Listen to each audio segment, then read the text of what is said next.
kutoka ardhi ya ndoto tunainuka. Nephew hapa. Hey, mambo vipi? Namna gani? Watu wangu. Walevi mpo? Walevi sijawasahau. Mlizania nimewaacha, sijawaacha. Nawarudia sasa. Nawapeni na habari zenu. Unajua bwana, walevi wanakuwa na matukio fulani wanayafanya.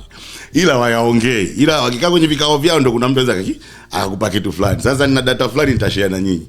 Anyway, kabla sijaendelea sana, kwanza nawakumbuka watu wangu wa Wano Up, Wano Africa. Watu wangu bwana Wano. Inshallah. Thank you very much. Yes, mambo yenu mazuri na tunapata habari nzuri. Sasa naomba nirudi tena kwenye topic ya walevi. Unajua kana walevi kuna vitu fulani naweza kukwambia. Wacha tu nishie baadhi kwanza. Au vipi? Je, tu wangu siwaache.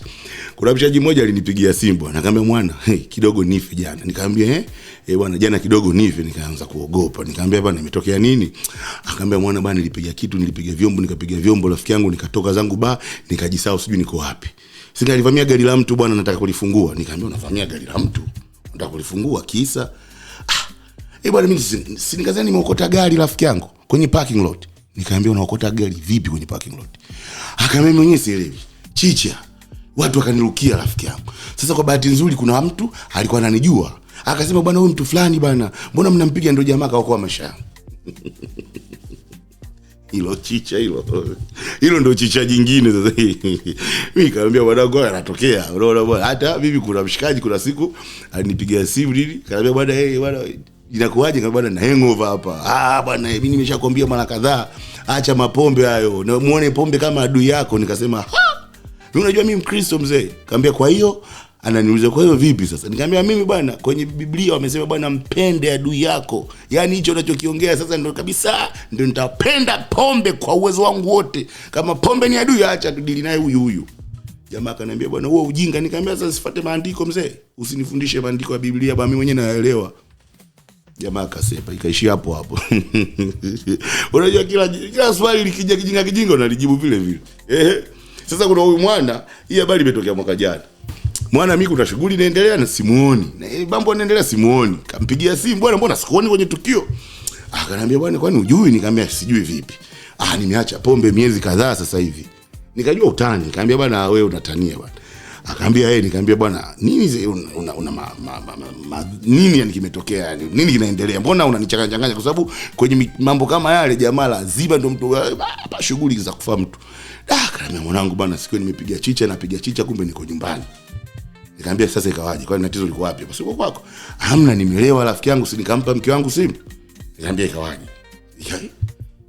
Ukampa simu ndo ukaacha na pombe? Akamwambia hamna. Nikamwambia wewe malaya weka simu yako hapo. Akaambia bwana weka namba yako hapa save na jina lako kabisa nitakupigia kesho mke wangu akienda kazini. Nikamwambia hilo chicha la next level mzee. Hilo nimeogopa. Nikamwambia kwa hiyo kafikia hapo? Akaambia kwa hiyo mke wangu ananiambia nichague pombe au ndoa. Nimechagua ndoa. Wale hivi stories zenu mnazo lakini na nyinyi mnaniachia kwenye maoni. Ila mimi nataka kusema kitu kimoja. Kwenye pombe kuna nini? Kwa sababu pombe inakuletea furaha, inakupa matusi, inakuletea dharau, alafu kama ukinywa pombe vizuri, inakusaidia kuongea Kiingereza fasaha, Kiingereza chenyewe. Alafu acha kunywa pombe nyumbani bwana. Ukiwa umekunywa pombe, jaribu kuchomoka. Toka. Unaona bwana, nenda nenda somewhere kwenye watu mjumuiko. Cheza muziki yani. Yaani hapo fulani kama uwezi. Basi wechukua watu weka kipingili cha watu nini kifusi cha watu kadhaa wadanganye wape promises za kuwapa kazi. Ndio raha ya pombe. Pombe lazima utotoe idea. Na kama kuna mtu ajidai anajua sana Kiingereza unamchapa Kiingereza na Yaani uzuri wa pombe bwana ni furaha. Ila ukinywa nyumbani ndo kama mwanangu. Unaanza mambo kama kutoa simu yale yanaishi hapo. Sasa wewe mlevi mwenzangu wewe. Una story yoyote?